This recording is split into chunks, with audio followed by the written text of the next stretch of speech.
এইসব কিচ্ছু নয়, সুড়সুড়ি সুড়সুড়ি দেওয়া, আর জাগা মতো সুড়সুড়ি লেগে গেলেই চুলকে ঘা। কারণ এরা তো কনফার্ম হয়েই গেছে।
পশ্চিমবঙ্গের কোন লিডারের মতো লিডার ছিলেন না, ভারতের মোগলি সাম্রাজ্যের কোন শাহেনশাহ বা বাদশার মতো ছিলেন না, ইংল্যান্ডের টনি ব্লেয়ারের মতো ছিলেন না, আমেরিকার ডোনাল্ড ট্রাম্পের মতো ছিলেন না। আমার রাসূল ছিলেন নেতাদের নেতা, শাহেনশাহদের শাহেনশাহ, বাদশাদের বাদশাহ। perhaps the greatest leader of all times was Muhammad। বিশ্বের বুকে সর্বকালের শ্রেষ্ঠ লিডার যিনি ছিলেন, ওটা আমার নেতা, তোমার নেতা।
বিদায় সময় সাহাবারা জানতেন না জুলহাজ মাস? হ্যাঁ আমার সাহাবারা, আজকে দিনটা কোন দিন গো?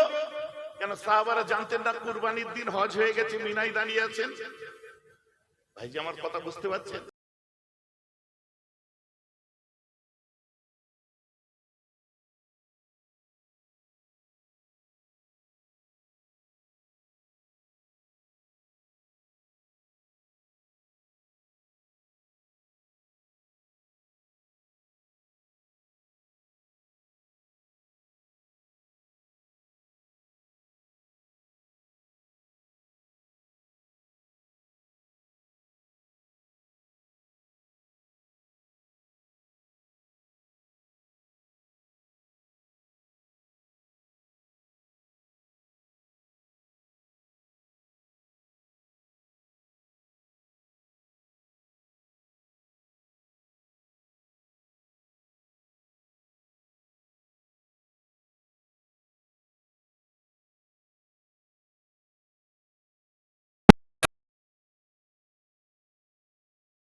আমার রাসূলের ঠোঁটটা নড়েছে, শরীয়তে ইসলাম তৈরি হয়ে গেছে।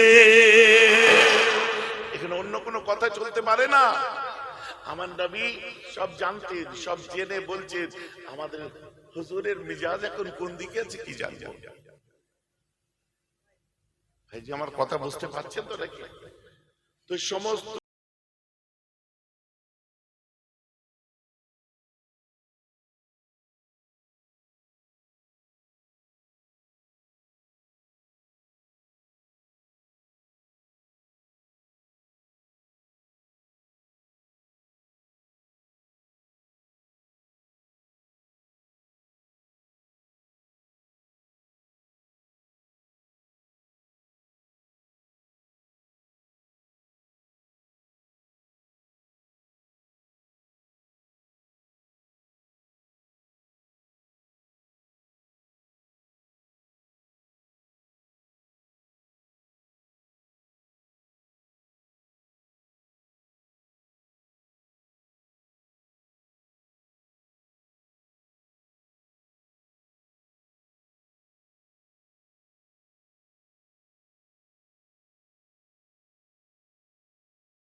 ঠাট্টা করে বলছেন, আরেকটু হলে তোমাকে মার খেতে হতো তো।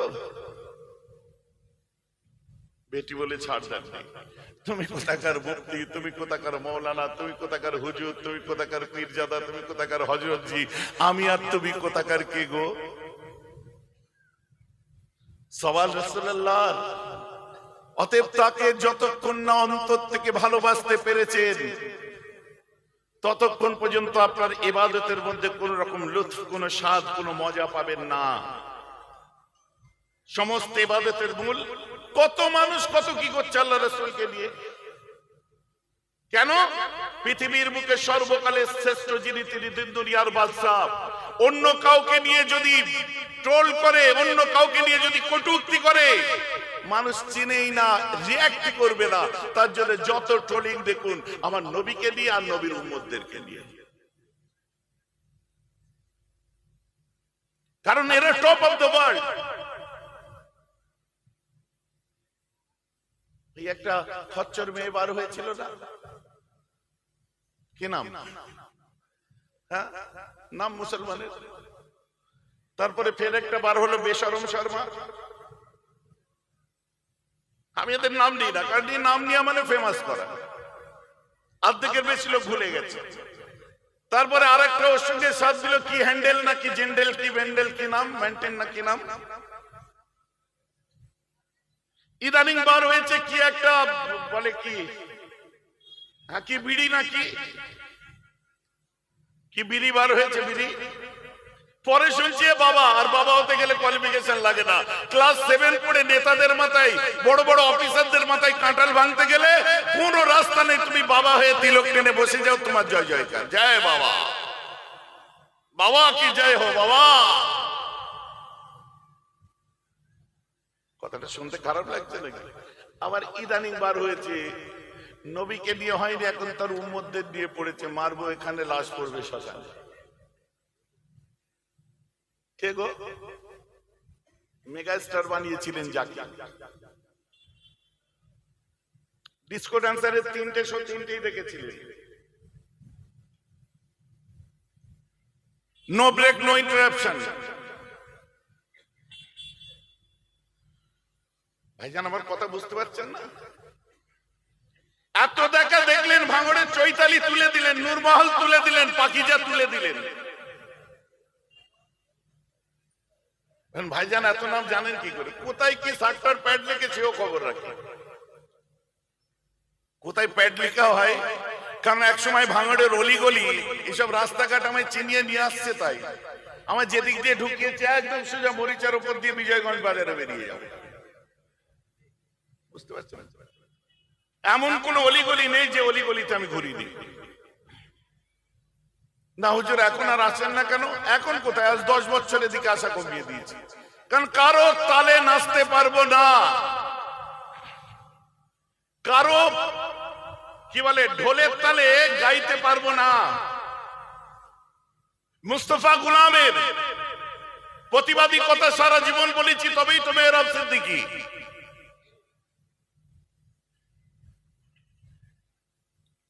এলাম না, সেটিং এর হুজুর খুঁজে বার করো, তাদেরকে দিয়ে করো। চলেও ছিল, বেশি দিন টিকলো না, মশলা নেই। হ্যাঁ, আমার কথা কাউকে খারাপ লাগছে নাকি? চুপ রহো তো কলিজা জ্বলতা है, कुछ कहो तो फिर रुसवा है। চুপ করে থাকলে কলিজার ভিতরে জ্বালা করে, আর কিছু বললি নিজেদের মধ্যে মন টানাটানি, মুখ ভারাভারি হয়ে যায়। রাগ করবেন না আমার কথায়, না না অ্যাকসেপ্ট করতে পারবো না আমি। এমএলএ সুনাম করব, আর ওমর ফারুক নাতিক বিল হক কা সওয়াব ওযীর নবী আল মুস্তাফা সানি আল খুলাফা হযরত ওমর ইবনে আল খাত্তাব রাদিয়াল্লাহু তাআলা আনহু। এমএলএ সুনাম করতে গিয়ে আমি ওমর ফারুকের উপমা দেব না, ওসব মশলা আমার কাছে চলে না। ताज बिकता, तख्त बिकता, गली गली में इज्जत बिकता, मंदिरों में पंडित बिकता, और किसी जगह जाके देखो हुजूर भी बिकता। ताज बिकता, तख्त बिकता, गली गली में इज्जत बिकता, मंदिरों में पंडित बिकता, किसी किसी जगह देखो हुजूर भी बिकता। ऐ खुदा, अगर आप भी पर्दे में ना होता, नाउजुबिल्लाह, अगर आप भी पर्दे में ना होता, तो इस कमबख्त बंदू ने और हुजूर ने आपको भी बेचने का कोशिश करता। টুপি বিক্রি হয়, চেয়ার বিক্রি হয়, গলি গলিতে ইজ্জত বিক্রি হচ্ছে, কত পণ্ডিত বিক্রি হচ্ছে, কত হুজুর বিক্রি হচ্ছে। তাই বলছি, শায়ের দুঃখ করে বলছে, আল্লাহ আপনি পর্দায় ছিলেন তাই, নালে এই হুজুররা কোনদিন আপনাকেই বেছে দিতেন। নাউজুবিল্লাহ বলেন, হচ্ছে তাই। আমি যদি আপনাদেরকে তথ্য তুলে ধরে ধরে বলি, সারা ভারতবর্ষের মানচিত্র দেখায়, কিসের পক্ষে কিসের বিরুদ্ধে কারা ফতোয়া দিয়েছিল, বুঝে যাবেন। গোলামি যখন মুস্তাফার করছে, আমার রাসূল যে রাস্তা দেখিয়েছে সেই রাস্তায় চলার চেষ্টা করি, তার চৌকাঠে তার দরজায় পড়ে থাকি। মর্জি এলে দোর খুলবে, মর্জি আসবে না দোর খুলবে না। মালিক মালিক থাকবে, গোলাম গোলাম থাকবে। গোলামের কাজ গোলাম করবে, মালিকের কাজ মালিক করবে।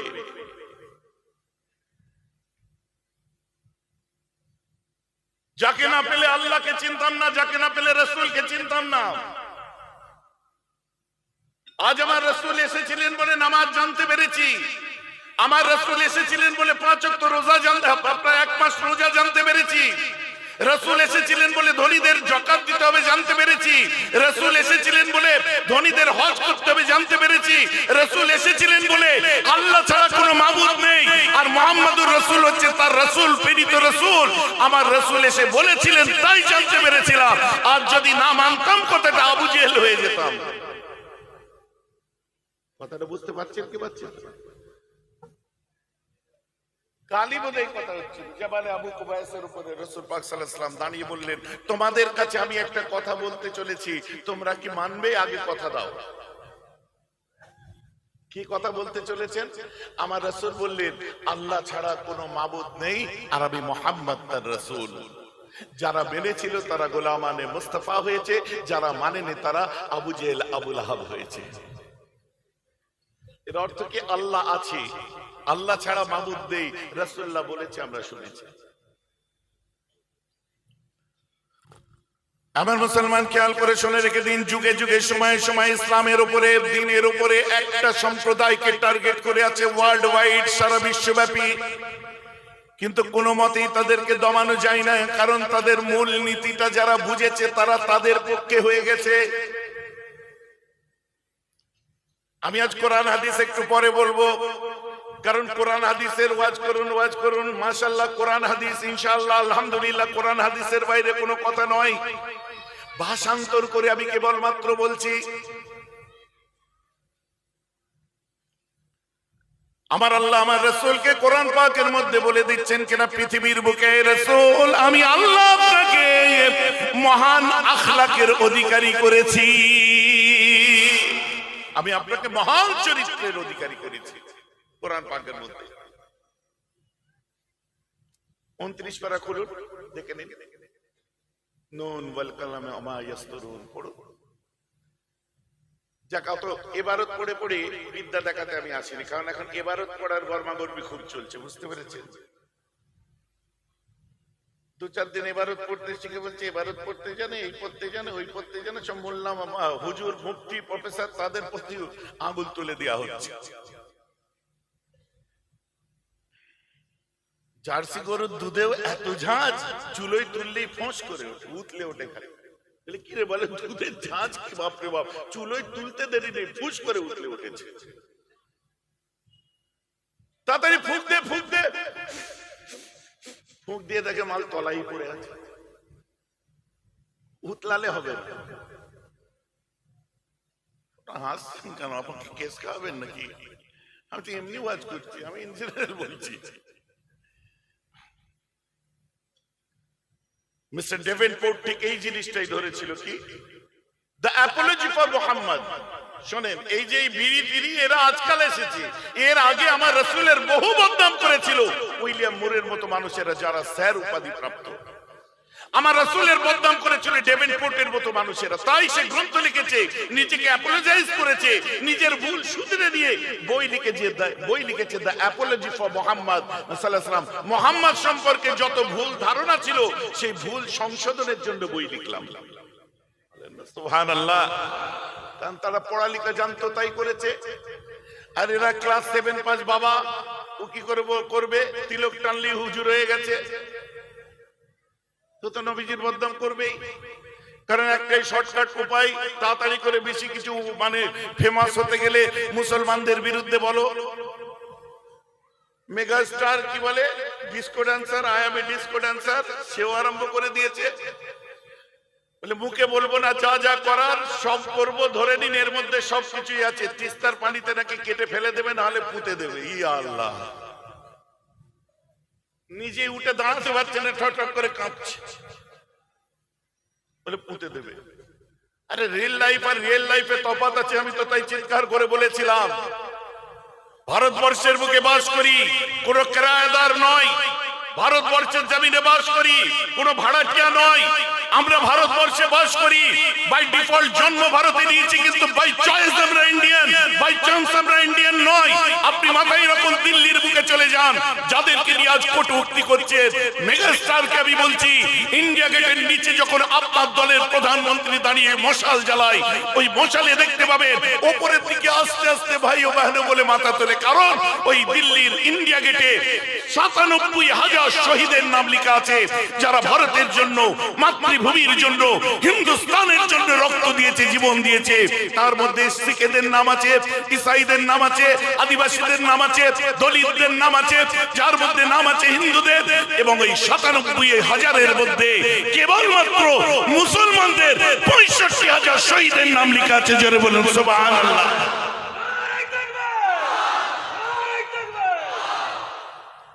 আজকে হঠাৎ করে উড়ে এসে জুড়ে বসে দেশপ্রেম দেখাতে লজ্জা করে না? আর আমি আমার বাংলার মুসলমান, হিন্দু সমস্ত সম্প্রদায়কে বলি,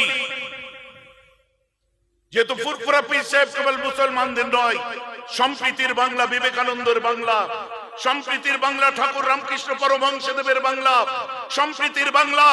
এই বাংলায় সারদা মায়ের আতুর ঘর, এই বাংলায় আছে মা রাজবল্লভী মন্দির, এই বাংলায় আছে বাবা তারকনাথের মন্দির। হিন্দু সম্প্রদায়ের মানুষদের ধর্ম শিখতে যোগী আদিত্যনাথের ভাদরের কি প্রয়োজন, আমি তো বুঝে উঠতে পারি না। আমার তো মনে হয় মর্যাদা পুরুষোত্তম শ্রীরামের হনুমানই আমার দেশের হিন্দু সম্প্রদায়ের মানুষের জন্য যথেষ্ট। আর তিনি এসেছিলেন পৃথিবীর বুকে সবার জন্য, কল্যাণের জন্য।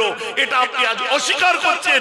একটা জাতিকে আপনি অস্বীকার করে, একটা জাতিকে ছোট করে, তেমন নাকি আমাদেরও ধর্ম শিক্ষার জন্য জামিয়া সালাফিয়ার দরকার নেই, আমাদেরও ধর্ম শিক্ষার জন্য কোন আপনার নাম ভাঙানো ধর্মিকের দরকার নেই, লাদেনের দরকার নেই, দাউদ ইব্রাহিমের দরকার নেই, আপনার মাসুদ আজহারের দরকার নেই। ওইসব উলফাল জিনিস এদের মুজাদ্দিদের দরকার নেই, আমাদের জন্য বৈশাখ আল্লামা রুহুল আমিন যথেষ্ট, আমাদের জন্য 5 হুজুর যথেষ্ট, আমাদের জন্য বজলুর রহমান দরগাপুরি যথেষ্ট, আমাদের জন্য মঈজউদ্দিন হামিদি যথেষ্ট, আমাদের জন্য মাহমুদ বখতিয়ারি যথেষ্ট, আমাদের জন্য বঙ্গপুত্র দাদা হুজুরি যথেষ্ট। জোরে বলুন সুবহানাল্লাহ। ভাইজি আমার কথা আপনারা বুঝতে পারছেন তো? লাল সালুর ঐতিহ্যের আমার হিন্দু মুসলমানের বাংলা, যে বাংলার আমার হিন্দু সম্প্রদায়ের ভাইরা নারায়ণের ভক্ত, লাল সালুর বাংলা বলা হয়ে থাকে। সেখানে ধর্ম শিখতে অন্য রাজ্য থেকে রাজনীতিবিদ এনে আমাদের ধর্মীয় চেতনা জাগাতে হবে। তাহলে বিবেকানন্দের শ্রম কোথায় গেল? গৌরাঙ্গ মহাপ্রভুর শ্রম কোথায় গেল? তাহলে কোথায় গেল? আমাদের যদি জামিয়া সালাফিয়া থেকে এসে নতুন করে ধর্ম শিখতে হয়, তাহলে এতদিন মুজাদ্দিদ জামানের খেদমত কোথায় গেল? এতদিন ধরে আমাদের কি বলে আল্লামা হুজুরের খেদমত, দাদুজানের খেদমত, মেজে হুজুর কেবলার কোথায় গেল? 5 হুজুরের খেদমত কোথায় গেল? আমার বক্তব্য বুঝতে পারছেন তো? এটা ওয়াকিয়া শোনাই, ছোট্ট ওয়াকিয়া। আমার রাসূল দিন দুনিয়ার শাহিনশাহ আকায়ে নামদার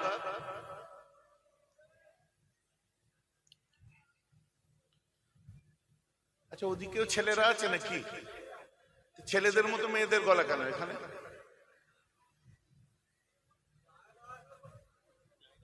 ছেলেরা এদিকে চলে এসো, জায়গা হয় না, মেয়েদের ওখানে বসো না, ঘুম মারবে।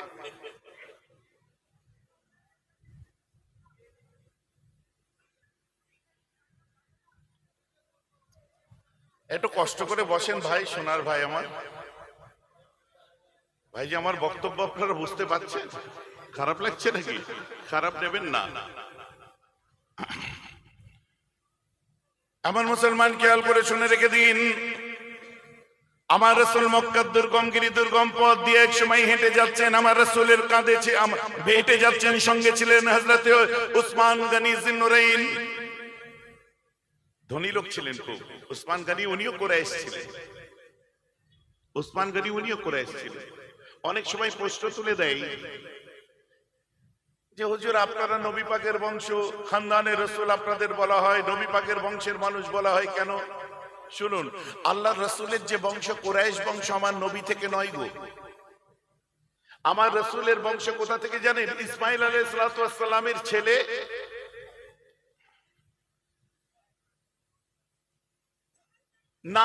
নাবেদের ছেলে বাদ ইবনে আদনান, তার নপুরুষে জন্মগ্রহণ করেছিলেন গালিব ইবনে ফিহর। এই গালিব ইবনে ফিহরের একটা মানে মাথায় ঢুকলো যে আমি আত্মহত্যা করব।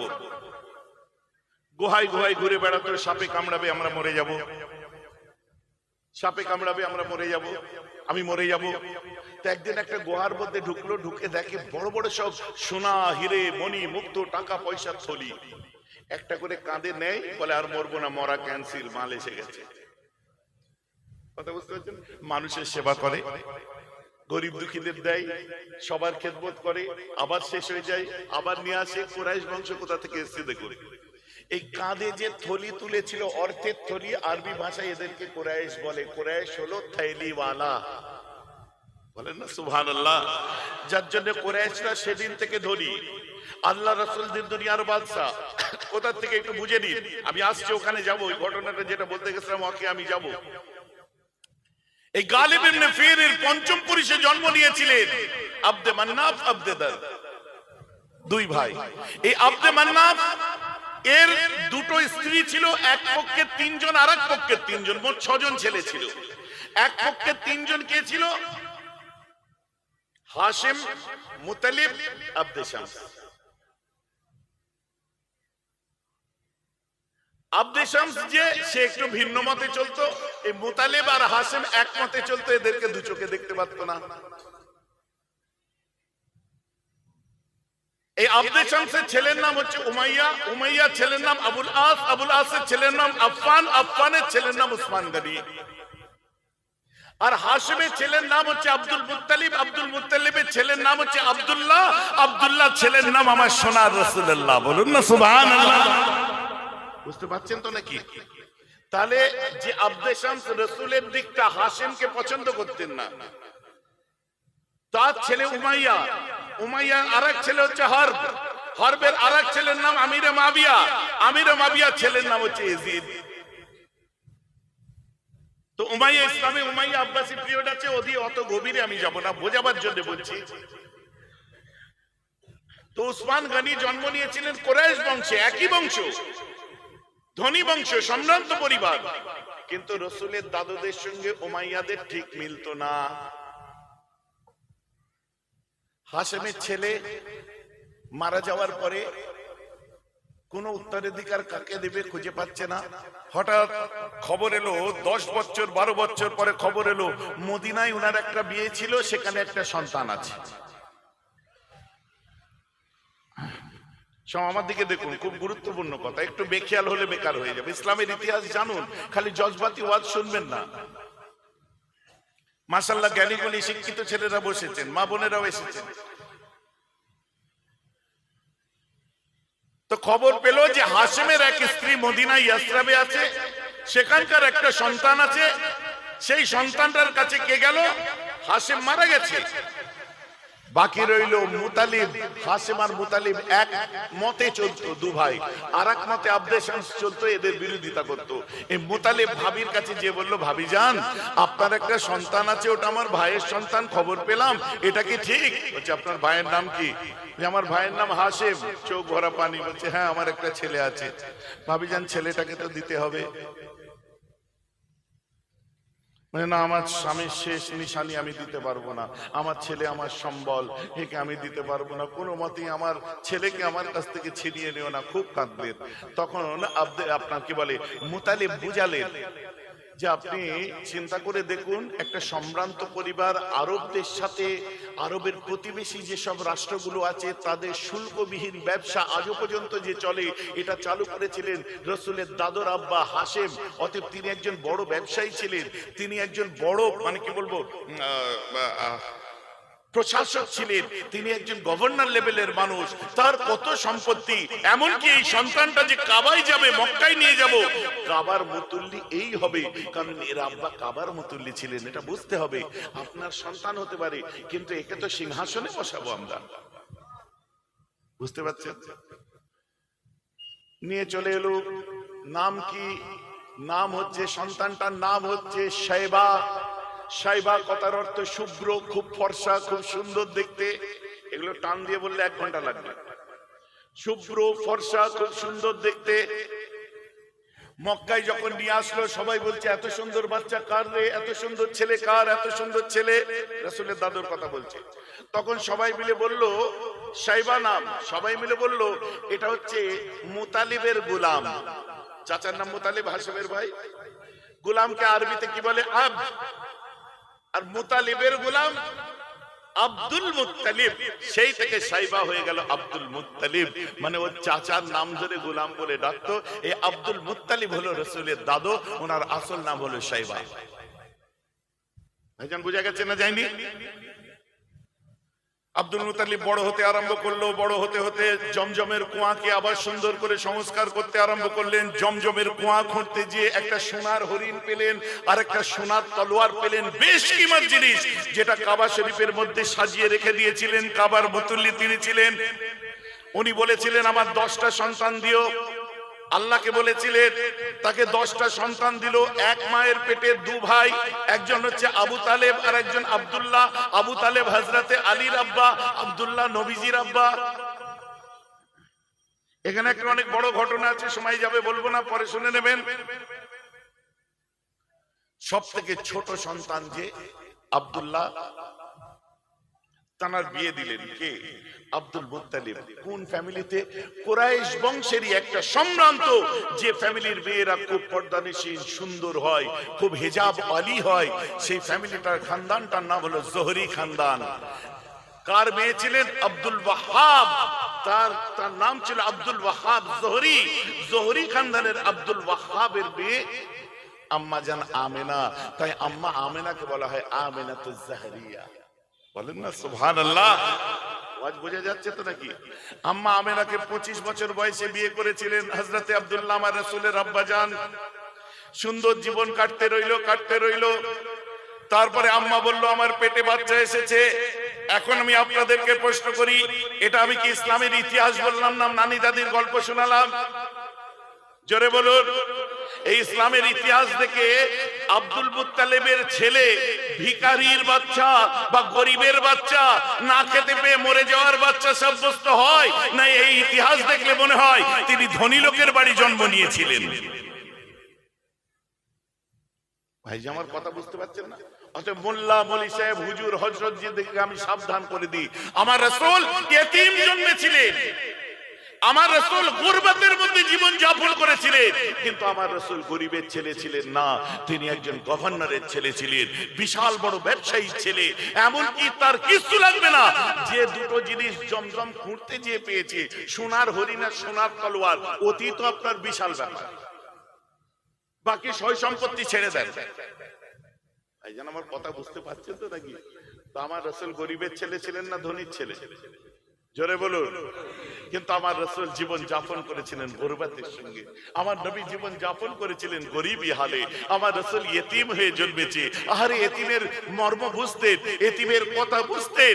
আমার রাসূল নিজের হাতে ছাগল চড়িয়েছিলেন,